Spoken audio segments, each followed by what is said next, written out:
Hello, friends. This is Dave Hurwitz, Executive Editor at ClassicsToday.com, here with the Insider Preview subscriber special to the 10 best recordings of Sir John Barbirolli, who we've been talking about a bit this past, couple of weeks because his box of Elgar stuff was recently reissued.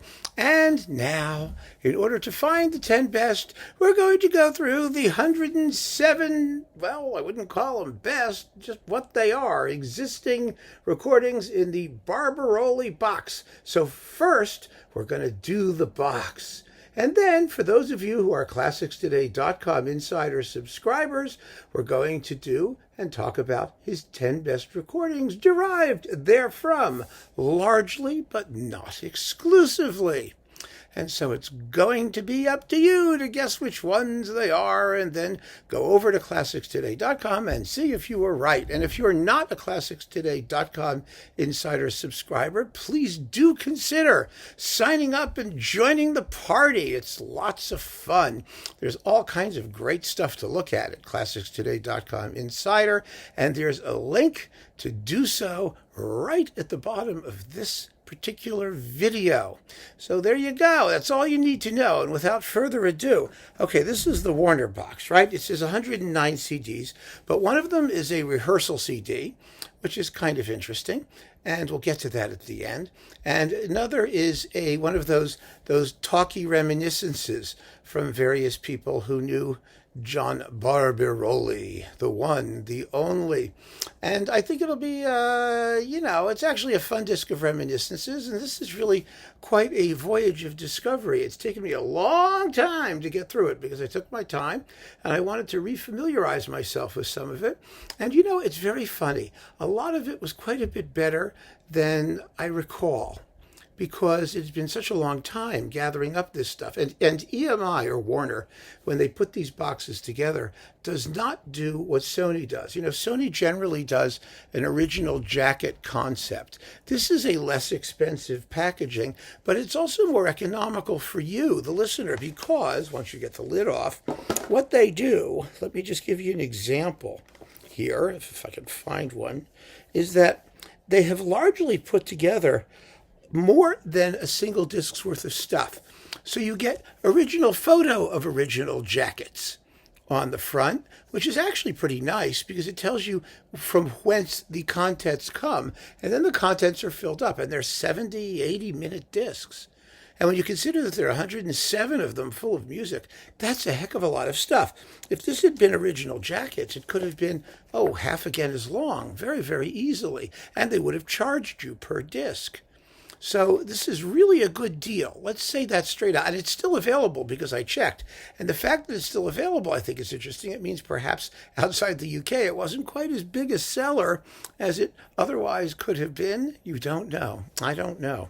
But that's all right.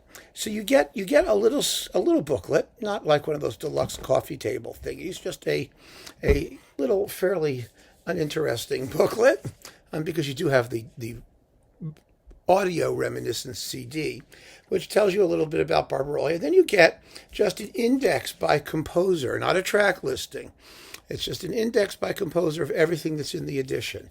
And so in order to find out in more detail what's in the edition, when things were done, and with whom and why and where, you have to actually look up the work by composer in here, use it as an index, and then go to the actual physical disc.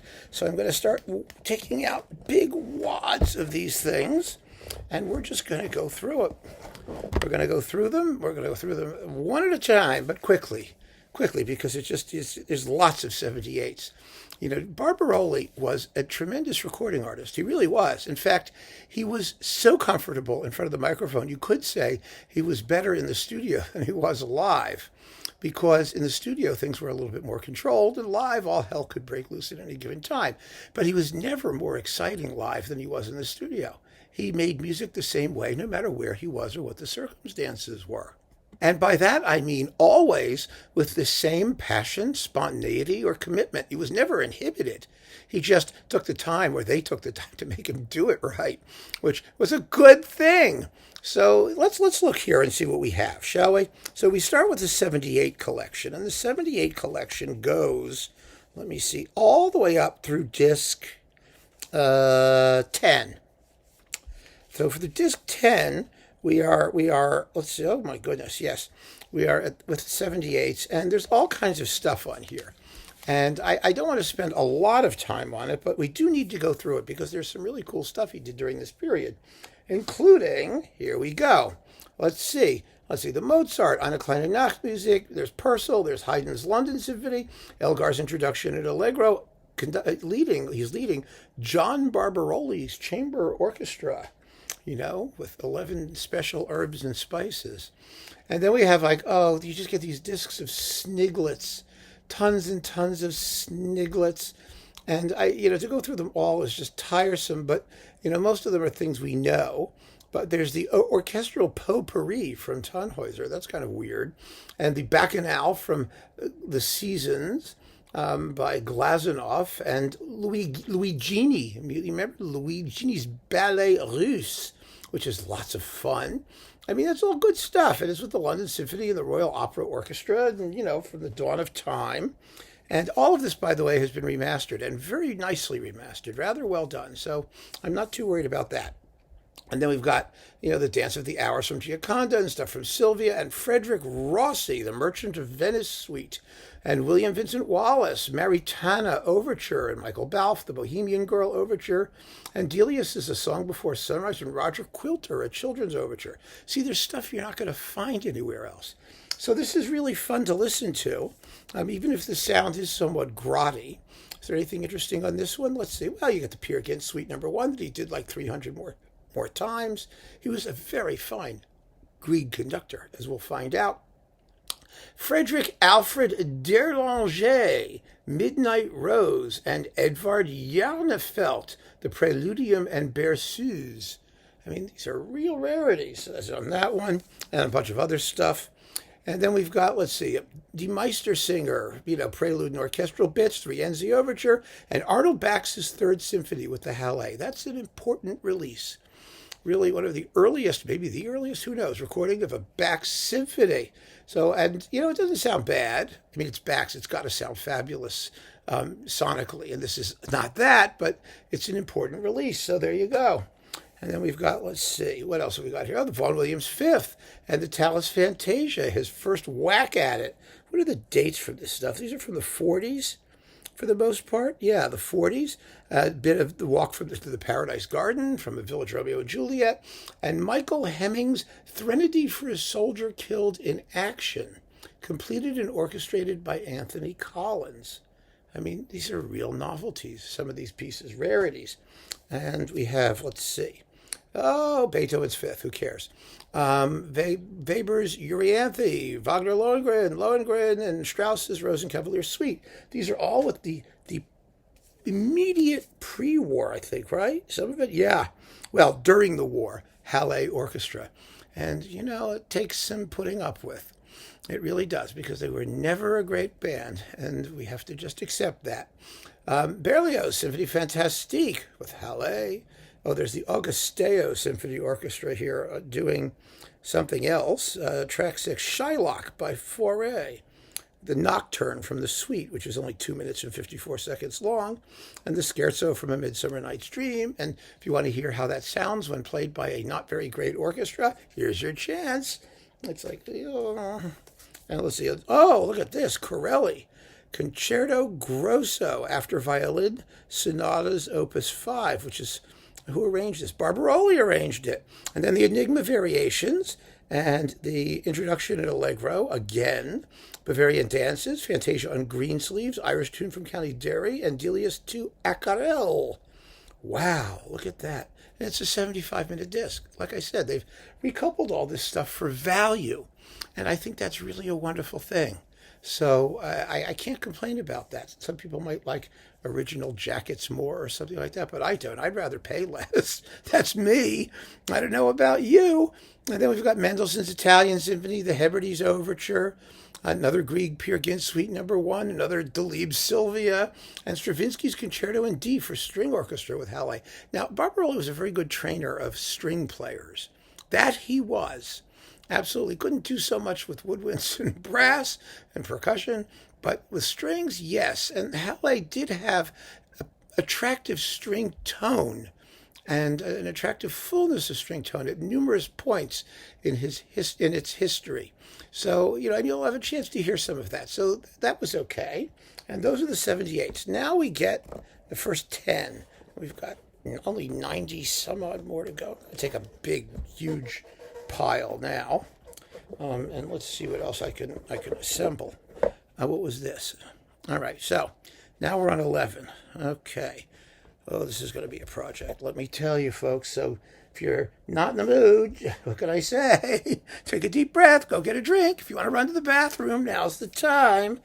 All right, here we go. Now we're talking about sort of original jackets, or at least some of them, with some other things. Now, this one, wow, look at all the stuff that's on here. You get Marriage of Figaro Overture, Beethoven's Egmont, Haydn's The Hen Symphony, Schubert's Rosamunde, Mendelssohn's Scherzo from the Octet, and Sibelius 7, all with the Halle. I mean, that's really, I have to say, this first Halle period from like the 40s up into, the 60s, the Pi recordings, for example, I tend to prefer them to late Barbirolli, because Neville Cardus said, and he said, he said when late Barbirolli, he just began to linger and milk a phrase and break the long line and get slowish and sort of indulgent in navel gazing, and he did. I mean, there's no question about that. So this stuff, I think, is fresher, and because it's fresher, even if the orchestra wasn't as wonderful, you get by on the enthusiasm and character of the playing. I mean, the Haydn is sort of. Although, let me tell you, that's one hell of a hen in the barnyard, because you've got those snake charmer oboes going.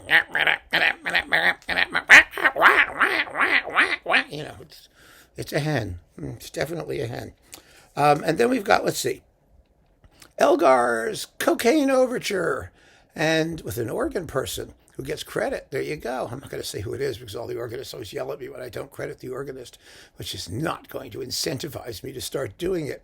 Then we get the Serenade in E minor, and Dream Children, and Delia's A Song of Summer, and Rubra. We all remember him. The improvisations on virginal pieces by Giles Farnaby, only one of them, Loath to Depart, and the Rubra Fifth Symphony, which is a very pretty work. A lovely, lovely, attractive work with a terrific little scherzo. And again, this is one of the earliest recordings of any symphonies by Rubra. I mean, maybe the earliest ever. And it's a very good performance. So there you go. And it's in quite listenable mono. It's fine. I had the LP back in the day, and then the CD when that was issued. Let's see. Mozart, Cassation in B major, a piece of it. A bit of Bizet's L'Arlésienne, Tchaikovsky's Swan Lake, and John Ireland, Maida, and The Forgotten Right. I like these pieces. Ireland was such a good composer when he wasn't in an alcoholic stupor. It's a pity he didn't write more, because he was basically in an alcoholic stupor. But that's not bad. And then we get, let's see, we're on CD 14. We got to move faster. Weber, Mozart, another Haydn Symphony, The Miracle, and Brahms 3 with Halle. Now remember, Barbirolli did a whole Brahms cycle later on with Vienna, which I assume we're going to get to in a moment. But, he never blew the third. I'll give him that. He did not. I find his Brahms, somewhat heavy going sometimes, but that performance isn't bad. And let's see. What have we got here? Sibelius 2. Oh, absolutely a Barbirolli specialty. Turina, Danzas Fantasticas. Lehar's Gold and Silver Waltz, which he does marvelously, by the way. And the Grieg lyric pieces, all with Halle and strings of the Halle. And Donizetti, Don Pasquale Overture. Oh, I remember that. I saw it in English for the first time with the Baltimore Civic Opera. And the big number.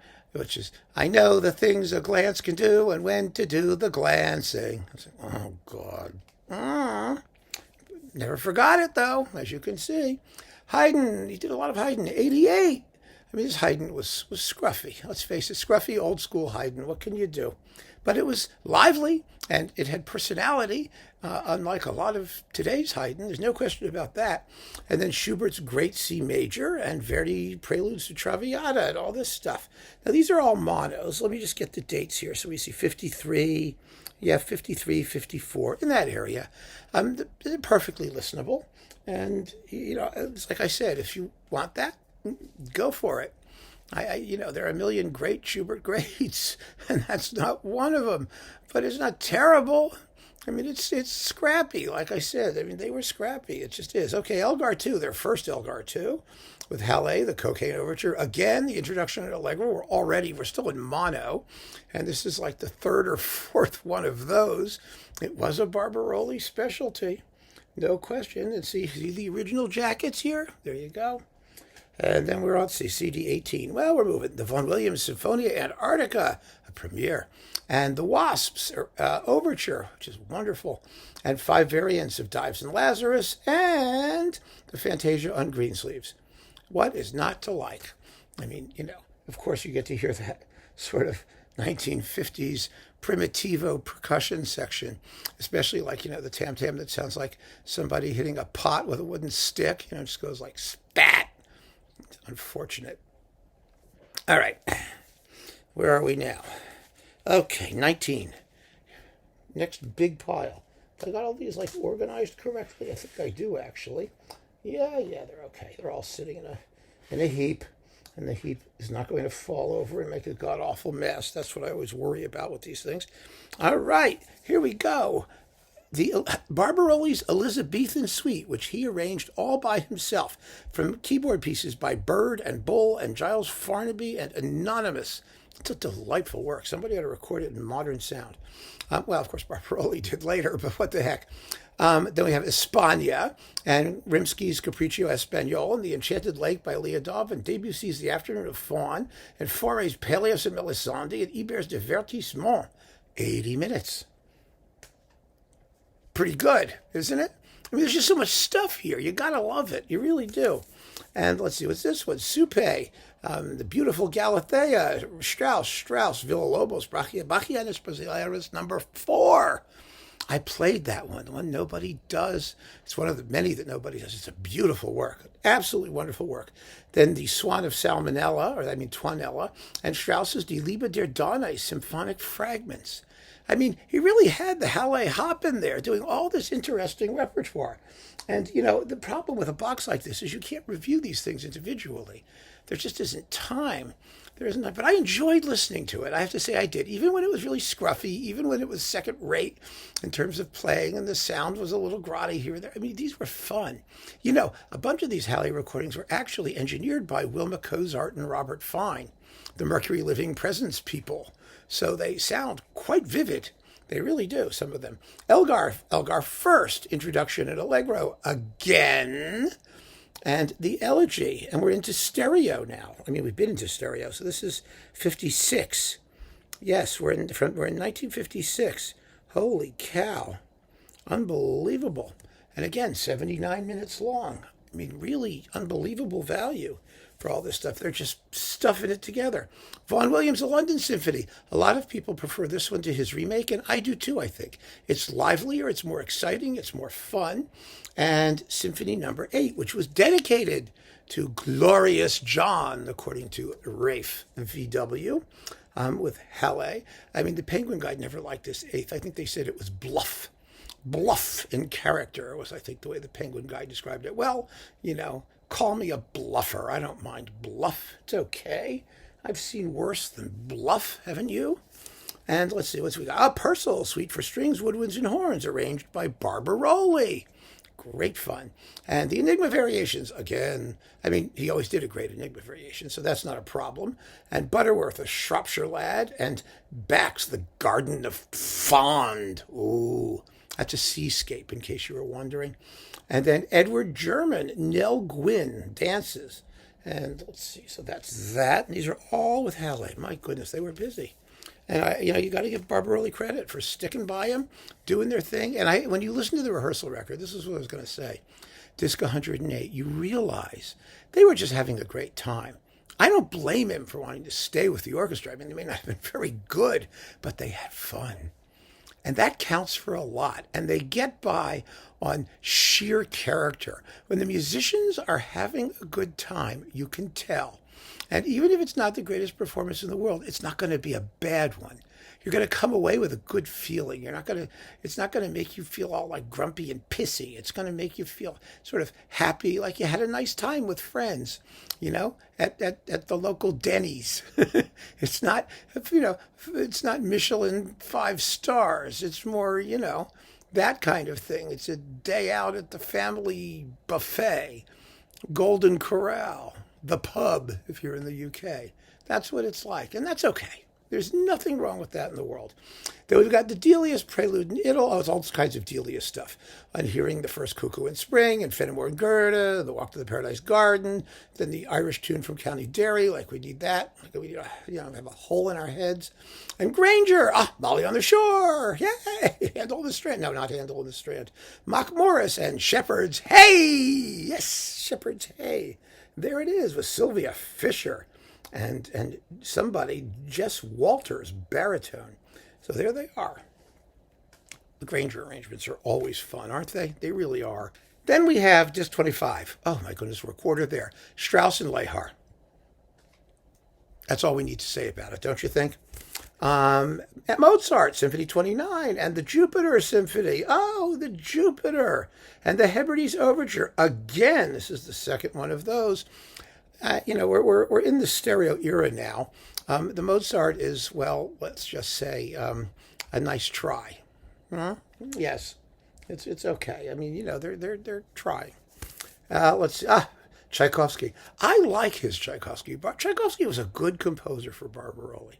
It really was because he was just one of those guys. He was impulsive and romantic, and he would heave and pant and slobber. And when he was more lively than he later became, the heaving and panting and slobbering was counterbalanced by an equal amount of energy and somewhat raw vigor, even amounting almost to crudeness. There's some rehearsals of this Tchaikovsky Fourth, the finale, and it's fun, and he's having a good time with it, and I enjoy it. I just like it. I think it's just spontaneous and exciting, and really the real deal, and Romeo and Juliet, which is quite good too. So these are fun. Those are definitely fun. And let's see. Dvorak 7 and 8. These Dvorak performances, the only thing that's wrong with them, of course, is that the Halle woodwind section was never great. I mean, they're kind of squealy.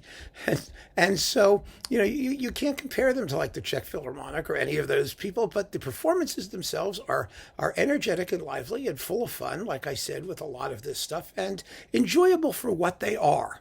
And if you have a million other recordings of Dvorak, they have character. And nowadays, with so much sort of generic blandness around, character, even of the crude and rude variety, is in short supply. And these sound a lot better than they did back in the day when rude and crude was in ample supply and we were looking for a little bit more sophistication and subtlety. Now the scales have sort of turned the other way. But this is good Dvorak just like it's good Tchaikovsky. It really is. It's just genuine, heartfelt, romantic conducting and playing. And there's nothing wrong with that because most people don't know how to do it anymore. Then Sibelius, earlier Sibelius, Symphonies 1 and 5 with Halle. I like these much better than the remakes, I gotta tell you. Here they are. Unless these are the remakes. Wait a minute, don't make me crazy here. No, 57. I knew there were earlier ones. Yeah. Whew. Almost had a terrible time there. No, these are early, and they are definitely better than the sloggy, slow remakes that Barbirolli did at the end of his career. And Mahler 1 with the Humperdinck Hansel and Gretel Overture. Again, I like this Mahler 1. Mahler 1 is the one it's on the base of the Songs of a Wayfarer. It's very folksy anyway.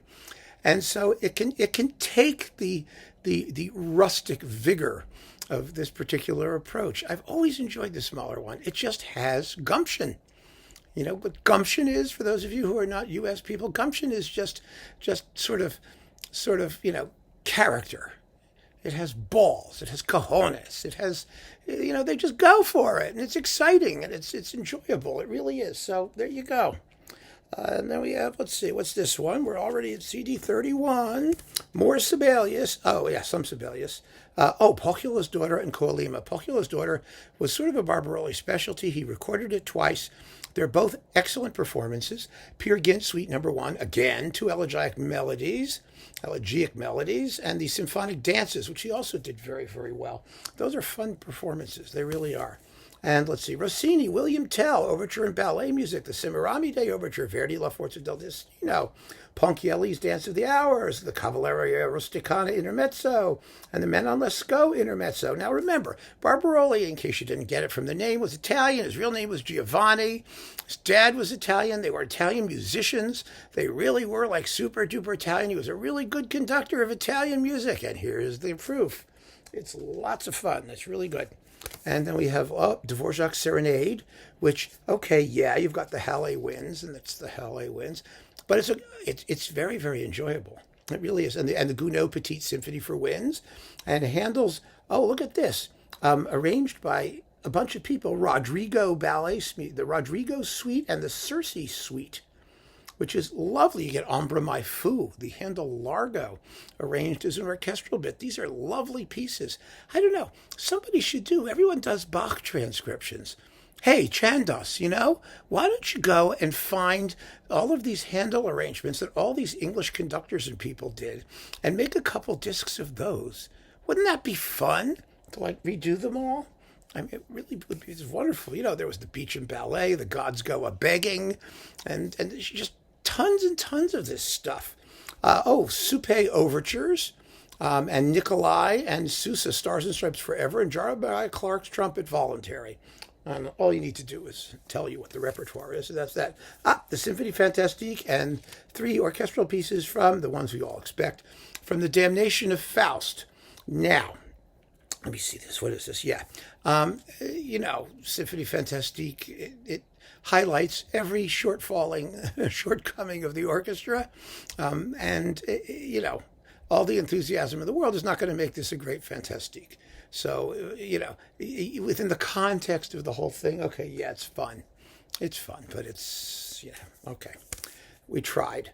Boy, this one, I like this disc. This one has got all kinds of stuff on it. You get Chabrier's Joyeuse March, Massenet's Scenes Alsatian Scenes, thank you. Just one of the movements from it. La Mer, which goes surprisingly well. Daphnis and Chloe Suite Number 2, which has an introduction added by Barbirolli from earlier on in the ballet, before we get to the sunrise, which is really kind of interesting when you put it on. It's his own version of the Suite Number 2, but then the rest of it goes normally. But it's surprising when you first put it on. La Valse, which was kind of a Barbirolli specialty. You may recall he did a fantastic one with the New York Philharmonic back in his New York days, way back in his New York days. And the Mother Goose Suite, which again reveals some questionable woodwind solos from Halle there, but it's the right piece. They do their best at it, and it's fun to listen to. And boy, what a collection of stuff that is, isn't it? Then we have the New World Symphony, the Scherzo Capriccioso, which is actually rather a good performance of that. It's full of vigor. And 3 Legends. There you go. Not so shabby. People weren't playing the Legends in those days much either. Favorite Overtures. Here they are, see, Favorite Overtures. And 74 minutes of Favorite Overtures. Holy cow. This was not all on the original disc. You can be sure of that. You get Tannhäuser, it's all Wagner. Tannhäuser, Meistersinger, Overture. Then you get the Meistersinger Ballet. Then you get Tristan Prelude and Liebestod. Then the Lohengrin Act 1 Prelude. And then the Flying Dutchman. And there you go. Not my favorite Wagner disc either, but, it's Halle. It's Barbirolli. What am I supposed to tell you? Tchaik 5, great fun. March Slav, great fun. And the Andante Cantabile from String Quartet Number 1. Lots of fun. So that's nice enough. And let's see, what do we got? Up, Tchaik 6 and Nielsen 4. Remember, they did Nielsen 4.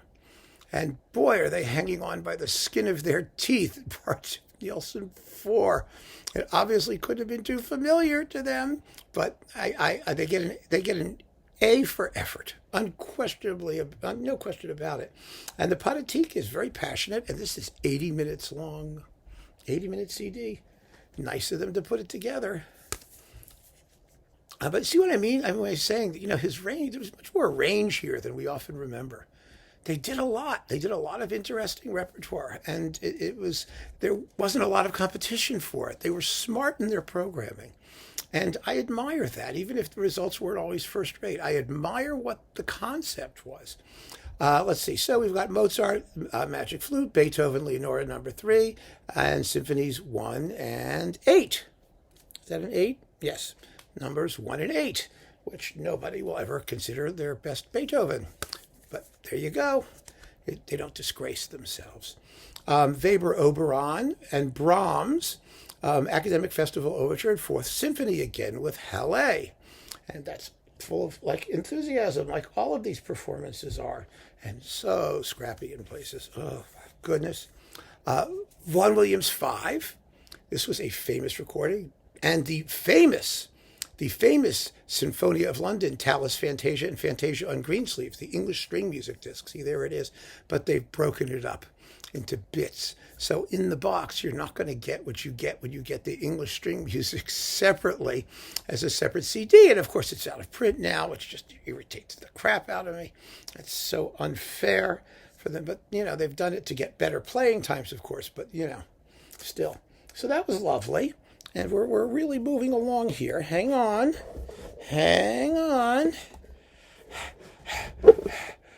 What are we on to now? 44.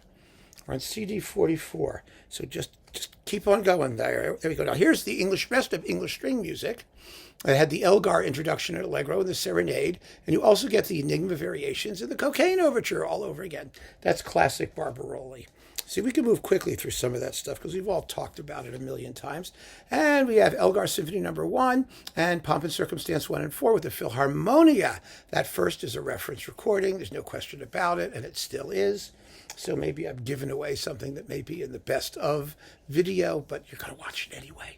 I know you want to watch it anyway and become a ClassicsToday.com subscriber only because you get more, right? Please? Thank you. Okay. Mahler 9 with the Berlin Phil. Oh, this is awful. Just horrible, terrible performance.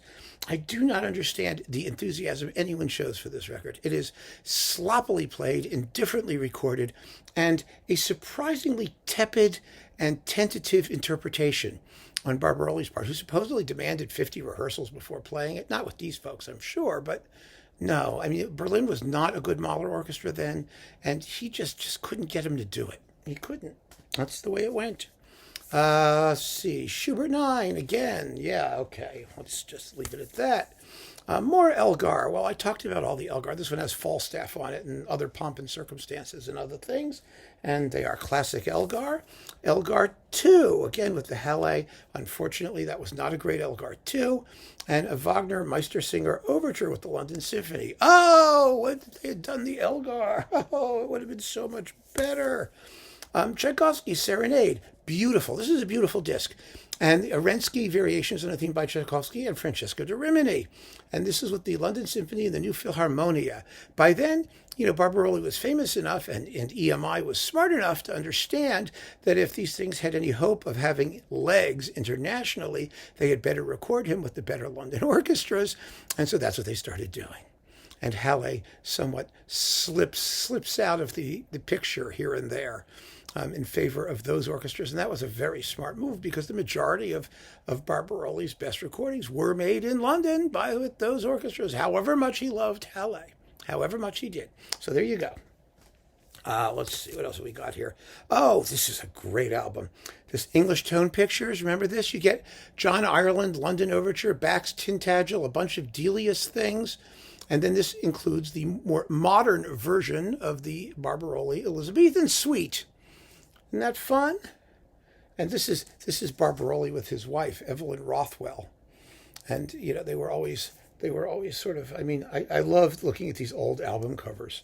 It's like, define Dowdy for me. Why don't we? Huh? It's just a lovely domestic scene. Ugh. Okay. Let's face it, classical music people, could use some artistic touch up now and then, and they're not known for their photogenicism. Let's just put it that way. Viennese Proms concert. Oh God, who cares? One more Viennese Proms concert, I'm just going to barf.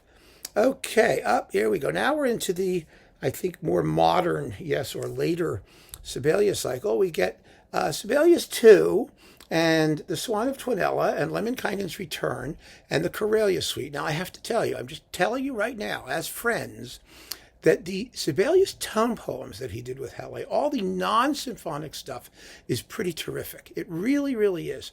It's the symphonic stuff that's a problem. And of course, the great Sibelius too is the one that was with the Royal Phil on Chesky and now on Testament. And it's not in this box. So we don't need to talk about the other Sibelius too. It's not a bad performance, by the way, but not nearly as good as his later stuff. And here's 5 and 7. This is the late Sibelius cycle that's just slow and soggy and really badly played in places. Sibelius 1, bits of Peleus and Melisande and bits of the Scène Historique. And that stuff, like I said, is fun. It really is. But the symphony, oh, no. Sibelius 4, Rakastava, the Romance in C major, Finlandia, and Pohjola's Daughter again. And like I said, those tone poems are really, really good, and the symphony less so, but the fourth here is not bad. It's one of the better things in that late cycle, and he didn't do it 50 times, so there you go. And here's 3 and 6. Oh, what a mess 6 is. Oh, my goodness. And the Valse Triste. And frankly, Triste describes the entire disc. It really does. It's just very, very triste. Brahms. Okay, we got the 4 symphonies. Are they all here with the Tragic Overture? I'm going to get them all together with the Wiener Philharmoniker. This is decent Brahms. The only problem is there's just so much Brahms. They were smart to put him with the Vienna Philharmonic, but I find these performances to be just a trifle heavy-handed. And they have their dead spots, whereas so many other people's don't. But they're warm and attractive, and nobody embarrasses themselves. And so there you go, 3 discs of Brahms. You also get the Haydn variations, just 2 overtures and whatnot. Vaughan Williams' London Symphony, the remake. This is noteworthy for that really slow trio in the scherzo. I like this performance too. I think the earlier one, like I said, is livelier and more exciting, but there's nothing wrong with this either. It's different. It's late. It's more autumnal, if you want to call it that. And Barbirolli always gave a great London symphony. It's that simple. And Strauss's Metamorphose is with it with the new Philharmonia strings, and it's really, really quite a good Metamorphose. He gets through it in 27 minutes, and it doesn't clog your arteries and make you die of a coronary thrombosis immediately. So I give it credit. Schoenberg, Peleus, and Melisande. Remember, he did that. And it's really quite good. And, how many people do... let's face it, Peleus and Melisande sounds like chromatic sludge no matter what you do with it. And this sounds like chromatic sludge, but it's good chromatic sludge. If you like sludge, it's attractive sludge. And you get the beginning of Mahler 6. And there's some debate as to which Mahler, 5 or 6, is the best of the existing Barbirolli Mahler performances. I think they're both pretty great. And the 6th, this is wonderfully played and wonderfully recorded by the New Philharmonia with very slow tempos, very distinctive performance. It has the scherzo, placed 3rd instead of 2nd. It's got all kinds of personality. And that's a good thing as far as I'm concerned. And then we've got the Eroica and Tchaikovsky's Romeo and Juliet again, which of course makes the perfect coupling to the Eroica. And it's it's Napoleon meets Romeo and Juliet, I guess. And, this Eroica is with the BBC Symphony, and the Tchaikovsky is with the New Philharmonia. And, it's good, and the Eroica is, well, no one's writing home about it, but they get through it. It's okay. It's all right. Trying to be nice, but we're up to CD 65. Oh, more Peer Gynt. This is excerpts with choir. So there you go. He's like a bunch of things from both suites, and the lyric suite, and the Sigurd Yerselfar homage march. I always said, Halle, Barbirolli was a wonderful Grieg conductor, and this is some pretty wonderful Grieg. It's with Halle, and they sound fine. They sound just splendid, and everyone has a good shout, and they're all happy about it. So that's a good thing. Then we've got a big Delius thing here. You get Brig Fair with every single variation and interlude tracked separately. Was that really necessary for an 18-minute long piece in this performance? It's a slow one. It's very slow, actually. And In a Summer Garden, and Hassan, and The Song Before Sunrise, and La Calinda, and On Hearing the First Cuckoo in Spring, and Summer Night on the River, and Late Swallows, which is from String Quartet number 2, arranged by Eric Fenby. Aren't you just happy that you knew that? So there it all is. I mean, Barbirolli, of course, was a wonderful Delius conductor. He just was. I mean, he was as fine as Beecham in his way, and it's lovely to have that stuff. Then we have this interesting disc of French stuff, the Nocturnes and La Mer and the Grieg for Norwegian Dances. This is with the Orchestra de Paris and Halle. And the Debussy is better than you would have thought. It really, really is, especially La Mer. The Nocturnes are droopy. And especially Fête. Fête is sort of no fête. It's not a party at all. But La Mer is pretty terrific. And Norwegian Dances are just lovely. Wonderful, wonderful performances of works that he really liked. He did them a few times, as you've already heard. And they really are neglected. Isn't it sort of a shame that the Norwegian Dances are so neglected? Okay, here we are, disc 68. We're really cruising. Ein Heldenleben. And then we're going to get to the multi-disc stuff, so it's going to go faster. Ein Heldenleben, Purcell's Suite for Strings, that other arrangement by Barbirolli, and Bach's Cantata. Let's see, what is this? Was mir behagt ist nur die muntre Jagd. Oh, it's Sheaf may safely graze. Yeah, that's right. Comes from there, doesn't it? Because it's about a hunt. Remember, the Jagd is the hunt, and so the sheep are... Never mind. Okay. I tried. Mahler 5, a classic, absolutely a classic. Some people hate it because of the slow finale and because of that wonderful moment in the scherzo when everyone comes roaring in with descending scales about a bar before they're supposed to. Who cares? There you go. That's with the Philharmonia, too, and it's got the best tam-tam swat in the world. Oh, now we've got more 78s. Lots of 78s. Let me see. 78s. And we should have, these should be like concertos and things. Yes, these are concertos and things. That's right. Barbirolli was a wonderful accompanist, a wonderfully considerate and sensitive accompanist who brought his own attractiveness to whatever he accompanied. So he was a wonderful partner. This is the Haydn cello concerto in the old corrupt edition, and Bach concerto for 2 keyboards, and a bit of the keyboard concerto in D major, Haydn, the Hungarian rondo from his D major piano concerto, and just single excerpts and things with his chamber orchestra. It's very 78. That's all I can tell you. And then on this one, we've got the Violin Concerto number 2 with Misha Elman. Okay, that's pretty good. And the Tchaikovsky Violin Concerto with Misha Elman, and the Grieg Piano Concerto with Wilhelm Backhaus. This is early stuff, though. Let me see, when was this? 1929? Yeah, wow, 32. This is early. But the soloists are fun, and some of these are classic recordings. Mozart Piano Concerto 23, Chopin Piano Concerto 2, Tchaikovsky Piano Concerto 1 with Arthur Rubinstein. We just talked about this Tchaikovsky in our Tchaikovsky Piano Concerto number 1 roundup. This is Rubinstein's first recording. The second one was with Metropolis. So that's worth hearing for some early Rubinstein and all of that music. And then Chopin Concerto 1 and Piano Concerto 2, both of them, again, with Arthur Rubinstein in number 1 and Alfred Cortot in number 2 with London Symphony. I mean, these are all in the Cortot box and the Rubinstein box and everyone else's box, the Misha Elman box, So you may not need these, but it's fun to have them. Ah, yes, Heifetz. We get early Heifetz, all this early Heifetz stuff. Mozart, Piano Concerto number 5, Glazunov Violin Concerto, Wieniawski Concerto number 2, Saint-Saëns, Introduction and Rondo Capriccioso. I mean, these are in the Heifetz box. They are self-recommending. Tchaikovsky Violin Concerto, Vieux Temps, Concerto number 4, Saint-Saëns Havanaise, Sarasate, Zigeunerweisen, with Heifetz again. Oh, yeah, it's killing me. I mean, Beethoven's Violin Concerto, Brahms's Violin Concerto with Chrysler, when he was still Chrysling. So those are important. And again, the remasterings, I have to say, are very sensitively done. And so it's really good to have this stuff. It really is. Mozart, Piano Concerto 22, Piano Concerto 27 with Edwin Fischer and Arthur Schnabel. I mean, just look at this list of people. It gives you the chills, doesn't it? And organizing it by conductor does allow you to get all of this stuff in one box, as opposed to having to get 700 different soloist boxes. Schumann Cello Concerto and Violin Concerto, when nobody was doing them in those days, with Piatigorsky, Yehudi Menuhin, and Mozart's Oboe Concerto with Mrs. Barbirolli, Evelyn Rothwell. So there you go. I mean, she had some embouchure. Just ask Barbirolli. And then we got a bunch of oboe things. These are all oboe concertos, including the Vaughan Williams Oboe Concerto. She's a wonderful oboist, by the way. Excellent soloist. And there she is. This was what I call the Sholem Bayis collection.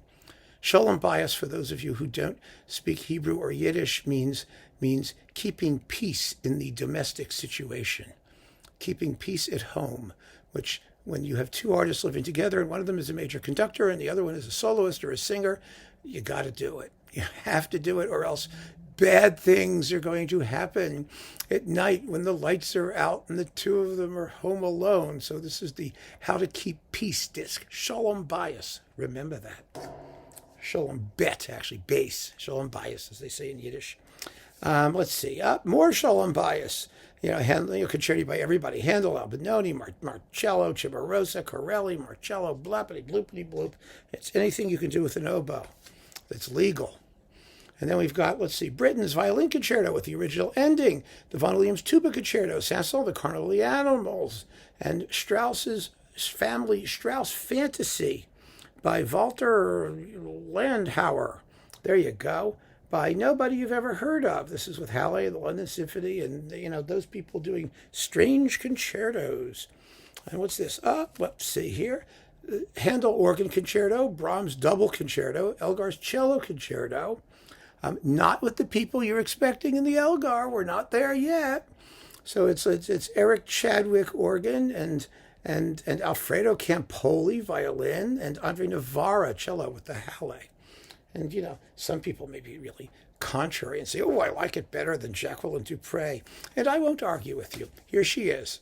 Jacqueline Dupre actually, that's not, that's not this one. Pardon me. This is the Beethoven Emperor Concerto with the Mon Cello Concerto. And it's as arranged by Schoenberg. It's the Schoenberg Cello Concerto. That's really cool that they did this. This is impossible to play for the cello. But it's with Jacqueline Dupre and Mindrew Katz piano, which is nice to have Katz as doing the Emperor. He was a wonderful pianist. And it's with Halle and the London Symphony and Barbirolli. And, of course, you get it in the Dupre box, but what the heck. And the Haydn Cello Concerto No. 2 and the Elgar Cello Concerto with Jacqueline Dupre. Here it is, the Elgar Concerto that everyone always drools and slobbers over, and I am not saying a word about it. Because if that's your thing, go for it. Oh, Ogden and Barbirolli, Tchaik No. 1. Some people like this a lot, too. And although the Ogden Tchaik 1 is the one with Monteux. That's the one that everybody really sort of goes for, the live one. And the Franck Symphonic Variations with Ogden and the Philharmonia. It's in the Ogden box, or an Ogden box. I don't know if there's the Ogden box. Yeah, I'm sure it is. Yeah, it's over there somewhere. Brahms Piano Concerto No. 1 with Barenboim and Barbirolli. That has its following. I don't think it's really fabulous, but it's early Barenboim. And kind of has its interesting moments. We're up to 87, guys. Hang in there. The cavalry is charging up the hill. Here they go. The light cavalry. Barenboim, Brahms Piano Concerto No. 2. Yeah, there it is. Okay. And now we can do this a little more quickly because we have two discs. The Dream of Gerontius, a classic, as I said in the Elgar box set review. Absolutely a classic. Totally phenomenal. The Verdi Requiem.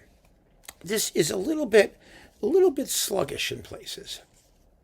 It really is. It's not terrible. It's got great singers. Caballé, Cozzotto, John Vickers, Rogero Raimondi. And, it's never been one of the great Verdi Requiems. It just hasn't been. It's just a little bit too heavy-handed, I think. And it's a shame, but there you go. Then we jump back to the 78 era for a second with Turandot excerpts with Dame Eva Turner, who had one of the great dramatic soprano voices in the history of the 20th century. Oh my goodness. She was from Lancashire, and she had a voice as big as the whole Shire. It was amazing. She's just great. So this is really fun to listen to. And let's see, you get Malfa Favero as Liu and Licia Albanese as Liu and Martinelli as Koloff. And oh, it's a classic. You remember that EMI issued an Eva Turner retrospective disc with actually her talking too. And it had this stuff on it, and boy, could she sing. Oh my God, it's insane. So that you really need to hear that if you're a Turandot fan, because it's just incredible. Then we have Dido and Aeneas, a famous recording of the Victoria de Los Angeles and Peter Glossop and Heather Harper and all those wonderful singers. What's not to love? Come on, folks. Have a little Rachmanis, as they say in Yiddish, a little pity, a little mercy. It's wonderful, absolutely wonderful. And then we get Madame Butterfly. This is a great Madame Butterfly with Scotto and Bergonzi and Panerai. He was supposed to do Manon Lescaut before he died. And it's just a shame because this was really a great butterfly that he didn't get to it. Wait a minute, I need to make a separate pile for these because we're at the end now. Then we have Otello with McCracken, Gwyneth Jones, and Fisher Dieskau. Again, it just doesn't move. It doesn't move the way it's supposed to move. It has this how do you describe it? I guess I said heaviness, but it just has that quality. I wish it were better than it is. It's not terrible. It's just not it's just not one of the most sort of exciting, red hot, high voltage performances that you really want to hear in this music. So I'm sorry, Sir John. See, I said Sir John. I never say Sir, but I did there. Okay, then we've got like aria things with this is 78 stuff with Marcia offers Frida Leiter, yeah, and Maria Glazewska and Elsie Sotheby. Okay, there you go. That's for real hardcore opera people. And this is all hardcore opera people and little bits of choral thingies. And yeah, this is like Mozart and bits of the Brahms German Requiem and Verdi arias and Samson and Delilah arias. And with Florence Austral, well, she's fun to hear. And Margarita Carlton and Dusolina Giorini and Irene Minghit, Cataneo, and Lily Pons. Well, she pops up for that. That's good. She twitters along. And then you get like a bunch of more aria discs, and I'm not going through them because you get Beniamino Gigli and Elizabeth Schumann. I mean, there's famous people here, and some people will care about them a lot, and some people will not. And you can just, by now you're up to discs like 102, 103, 101, 102, 103. I mean, if you've gotten that far, then you have all the rest of it, and I don't need to go into it. And let's see, this is Puccini Love Duets with two duetties with Leonora Lafayette and Richard Lewis. And, okay, that's fine. Oh, yeah. Ah, now we get to some great stuff. Ravel Scheherazade, Berlioz Les Nuits d'été, and Elgar Sea Pictures with Janet Baker. Well, that's a classic. And we get the Mahler Song Cycles, right? We get the leader of Songs of a Wayfarer. Thank you, I'm not going to try it. Kindertotenlieder and the Rückertlieder and an extra version of Ich bin der Welt abhanden gekommen from the Rückertlieder with Janet Baker. And there you go, with Halle and the New Philharmonia. And then we have this bonus CD of like lots of part 2 of The Dream of Gerontius. I don't know how much of a bonus you're going to think that is. It's entirely up to you. And the rehearsals of Percy Granger, Shepard's Hey! There we go. And the Tchaikovsky Fourth, and Haydn's Oboe Concerto, and the Berlioz Damnation of Faust, and Polkila's Daughter by Sibelius, and Delius's Brig Fair and Appalachia with Evelyn Rothwell. Yay! Hooray! Isn't that wonderful? So that's fun. And then we have, let's see, what's this thing? Barbirolli, a memoir. And that's it.